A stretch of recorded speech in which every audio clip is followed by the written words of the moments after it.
Hey everybody, I hope everybody out there is having a good day today. Um, Today I went to church with my mom and pop, and the pastor there today did a sermon on the crippled lady that Jesus healed on the Sabbath. And he did an amazing sermon on it, and I really enjoyed listening to his perspective, the way he sees it. And so it inspired me to want to share with you guys today the way I see it, the way I see the lady, the crippled woman that Jesus healed. And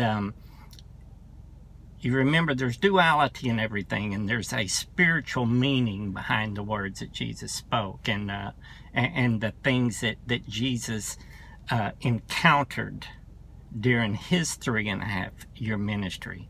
And so remember that there's a lot deeper things going on and being said than what is on the surface of these stories. Okay.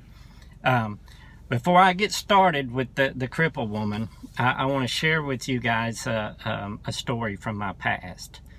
When I was 9 years old, I was already concerned with sin, or what my understanding of what sin was, and my parents had taken me to a church, whenever I was young, and I remember listening to the preacher, and so by the time I was 9 years old, I was thinking about sin, and I was thinking about this place that he was talking about called hell, where there's this eternal torment and pain for all of those who are doing bad, and those who have sin.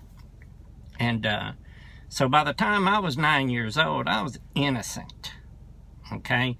But in my mind, I was not, because I knew at times I didn't say them out loud, but I had thought some bad words, and I had talked back to my mom and dad before, and these things were weighing on me. And I was like, I've sinned, and if God comes now, or if I die now, I don't want to burn in hell. So when I was 9 years old, I told my mom and dad, I said, I want to be baptized.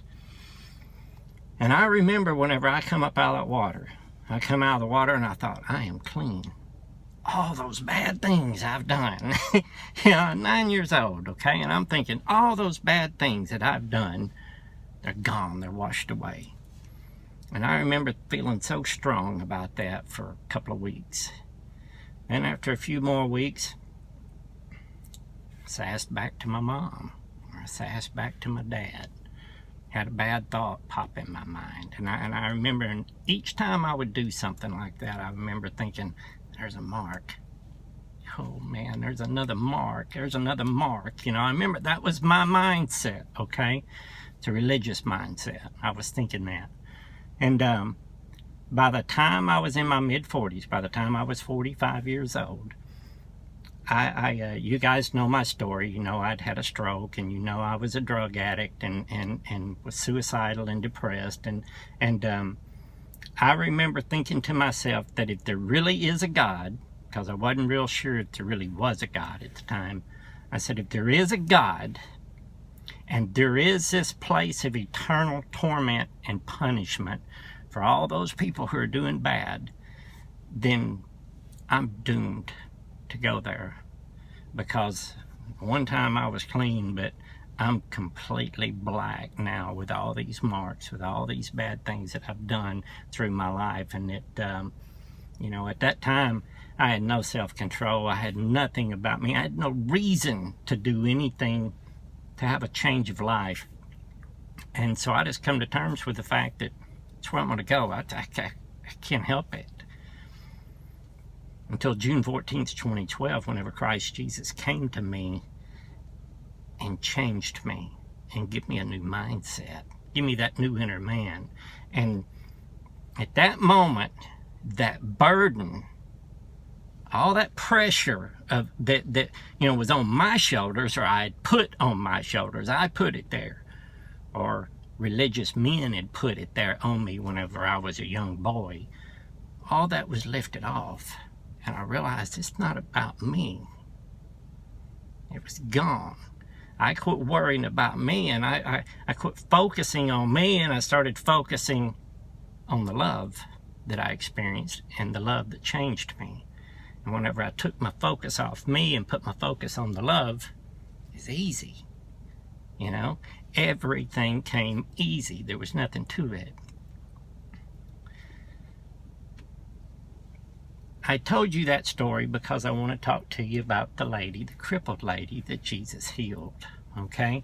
And I want to read to you from Luke chapter 13, verses 10 through 16.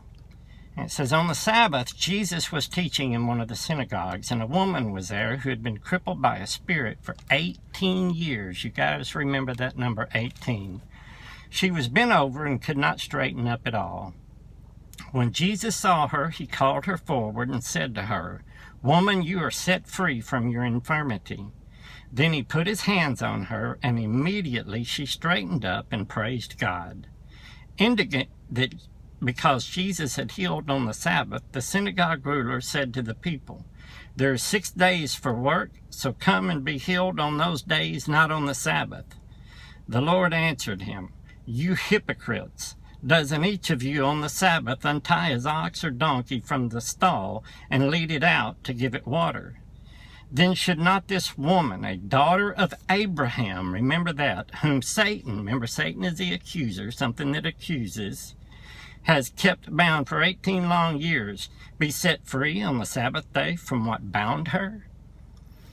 Okay, at the time Jesus spoke those words, remember the number 18, been 18 years. She had a spirit that had kept her bound for 18 years.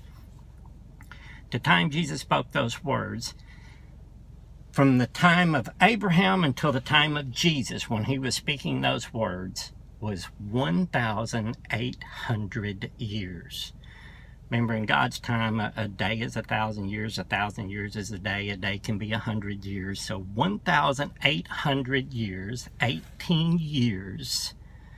The woman is Israel. She represents Israel.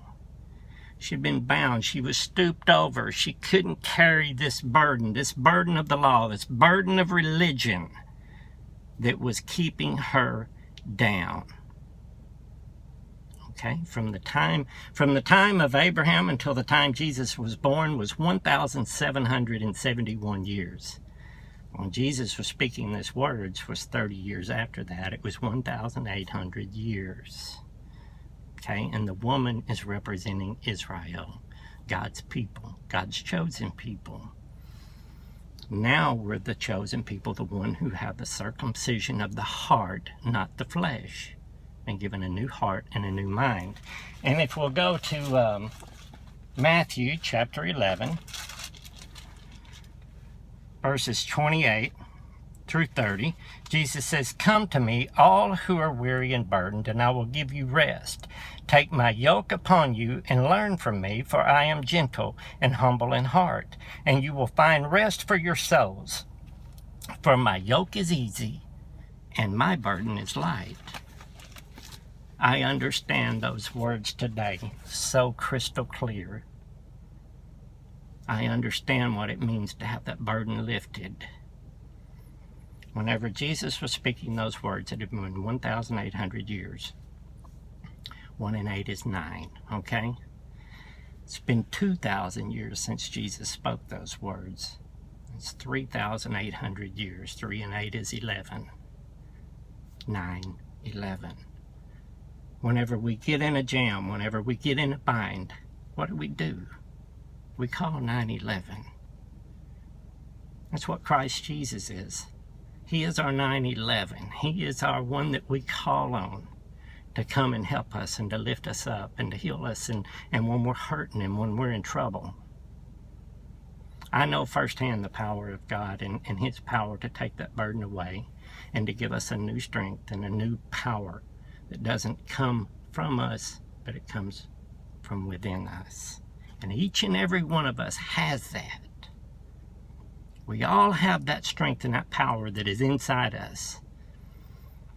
But we have to drop that ego and that pride of thinking that there is things we can do, religious things that we can do that pleases God, because that's religion.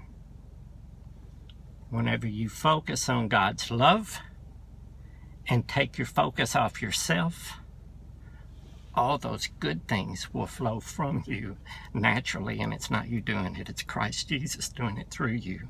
That's why you can never boast of your own works. That's why it's so easy, because you're not doing it. His yoke is easy, his burden is light. I love you all. God bless.